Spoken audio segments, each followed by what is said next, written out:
কেউ যাবে বাজারে আমার জন্য কাফন কিনে আনার জন্য, কেউ যাবে গরম পানি রেডি করতে জীবনের বিদায়ের গোসল আমাকে চিরতরে দিয়া বিদায় দেওয়ার জন্য। এমন এক হালাত হবে রে ভাই, আমার লাশ ঘর থেকে নামায় দিবে আমার মা, আমার সন্তান, আমার স্ত্রী।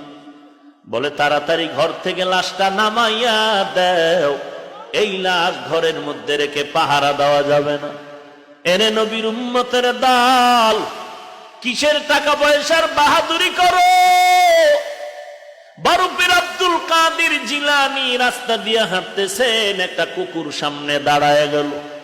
কুকুর ডাক দিয়ে কয়, বড় পীর আমার একটা প্রশ্নের জবাব দিয়া যাও, তুমি ভালো নাকি আমি ভালো, জবাব দিয়া যাও। কুকুর কথা বলতে পারে না, ইমানদারের বিশ্বাস আল্লাহ যদি তৌফিক দেয়, শক্তি দেয়, পারে না।